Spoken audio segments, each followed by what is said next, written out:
My name is Beverly Bunting Fieroh, and I'm running for election to represent your interests on the KICA Board of Directors. I'm going to ask you 3 rapid-fire questions. Please answer them as concisely as you can in 1 sentence. What's one thing you care about preserving on Kiowa Island? I care about preserving Kiowa as a very special place for me and my family, as I'm sure it is for yours, so that it remains our happy place, so that when you drive through the front gate, the outside cares and worries that you may have are diminished by the natural beauty of Kiowa. If you could change one thing to improve your quality of life on Kiowa, what would it be? If I could change one thing to improve my quality of life on Kiowa, and this is probably pretty selfish, it would be to have a Cheers-like spot where you could gather with friends on a Friday night, especially in the winter, reminiscent of our club back in Michigan. What does a perfect day on Kiowa look like for you? A perfect day on Kiowa begins for me watching the sunrise over the ocean, heading to the beach to search for turtle nests or baby turtles while out walking the dog, then checking if the big gator in the pond across from us, and his name is either Al, Gus, or Charlie, depending, whether he's back from his overnight adventures, engaging in some activity with friends or family, golf, pickleball, mahjong, bike rides, and after all that, maybe a nap on the deck, and then finishing the day with watching the sunset. What key KICA issues are you most passionate about? Thank you. Before I answer your question, I'm just going to clarify by means of being open and transparent that Bunting is my legal name. I never changed my name when I got married, so I use Bunting professionally and Fieroh socially. So if anyone tries to Google me, use Bunting Fieroh or Bunting and add in patent, and then you'll get more information. So back to your question, Kiowa at almost 50 years old is just a paradise, and I'd like it to remain so for the next 50 years. Near and dear to me is the proposed transfer of architectural review control from the partners to the community. If you recall, 2 years ago, the biannual KICA survey indicated homeowner dissatisfaction with the developer-run architectural review board. Notably, after 50 years, it's quite unusual for the director to still be involved with day-to-day architectural review operations of the community. Task force was formed, of which I've been a part. We utilized community feedback to identify specific areas of concern, benchmarked other communities, and presented our findings. As a result, in December 2023, the Kiowa partners indicated a willingness to transfer some architectural review functions to KICA. During 2024, the task force studied the current ARB, including attended ARB meetings, meeting with ARB staff to learn about what they've been doing the last 50 years. And as a result of what they've done, Kiowa's natural beauty is the result of this design with nature philosophy that the present ARB follows that we were trying to learn about. The task force also developed a transfer plan that included details on how the new KICA-run ARB would operate. Presently, the board is negotiating terms of this transfer with the developer. Based on my experience with the task force, I believe I'd make a strong contribution in this regard. The next critical issue that I believe has immediate relevance to the community broadly includes safety, security, and enforcement. From a safety perspective, it's my opinion that there should be increased scrutiny over who's coming through the front gate, and once past the gate, where are they going?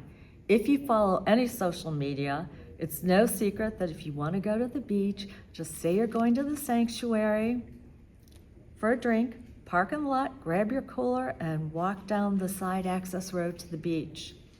A related safety concern is increased traffic.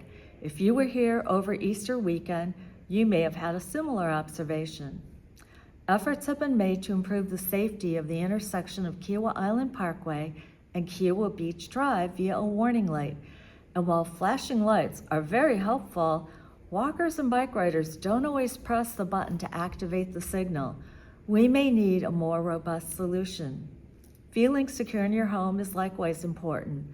I am supportive of efforts to increase security on the island such as increased Charleston County presence. Relatedly, I strongly support reasonably enforcement of KICA's rules and regulations. After all, why have rules and regulations if not enforceable? Significantly, we need to figure out a means to enforce speed limits in a way that's applicable to all, including visitors and residents. Another example of enforcement, if you live next door to someone that's not maintaining their property, you may want KICA to assist you by stepping in to remediate the condition.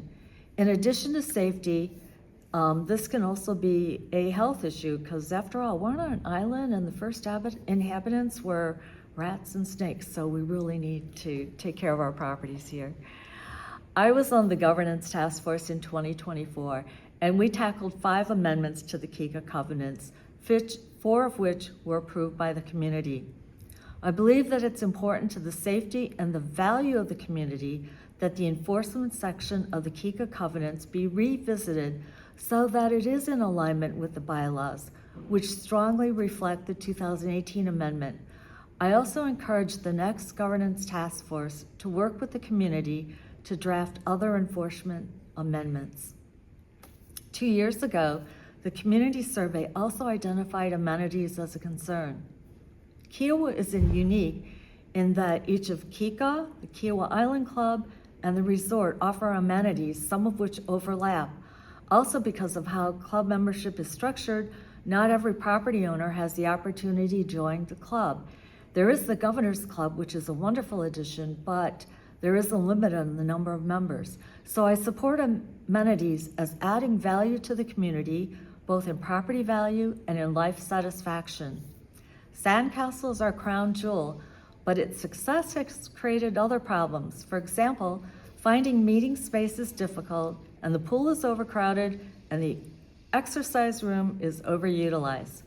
I support the board's recent allocation of funds to investigate the feasibility of increasing Sandcastle square footage to alleviate overcrowding. The overarching question I have, though, is how to pay for any amenity enhancements. I would support the development of long-range amenity plan and corresponding budget allocation. Board members are actively involved in KICA committees and task forces. If you were to lead one, which one would you want to lead and why? This is actually a difficult question for me. I'm generally pretty flexible, and I'd put my best effort into whatever KICA committee or task force that I was designated to participate on. Obviously, I have a strong interest in continuing to work with the next ARB task force to capitalize on the knowledge I've gained about the ARB over the last 2 years. I appreciate how monumental this task will be. In addition to design considerations, there are also personnel, financial, legal, and community acceptance concerns. I believe that the objective of the KICA ARB should not vary from that of the developer ARB, which is to maintain property values and the look and the feel of the island that we all appreciate. Similarly, I would enjoy contributing in the work of the governance task force. We still have more work to do in that regard. What value will you bring to the board? I would like to believe that I am a trustworthy person and that I would put forth my best effort in representing your interests. After all, you need to trust that I would make decisions on behalf of the majority of the property owners. To do this, I bring a variety of skills and knowledge to the table. First, by volunteering and actively participating on KICA task forces, I have first-hand experience with issues important to the community. Additionally, while on these task forces, I've worked closely with several current and former board members, as well as the KICA staff. Second, I have a very diverse educational background, including a bachelor's in systems engineering, a master's in mechanical engineering, and a law degree. To go with that, I also have diverse work experience as an engineer, a patent attorney, and then as an administrative patent judge for the Patent Trial and Appeal Board of the U.S. Patent and Trademark Office. It's a mouthful. Common to each of these experiences is that I have always been a part of or led a team. For example, as an APJ, aside from a knowledge of the law, This position required that I be able to play well in the sandbox because we worked on 3 judge panels. So to do this, I had to listen to and respect the opinion of others, even if it was different than mine. And then in reaching some type of decision, you had to figure out areas of commonality so that we could arrive at a decision. Based on this experience, I understand that a disagreement is just that. It's a disagreement, and it shouldn't interfere with any relationship nor the work to be done. So contrary to what my husband may say, I readily admit that I don't know everything, but I do have a demonstrated ability to learn and listen, and I'm a skilled problem solver.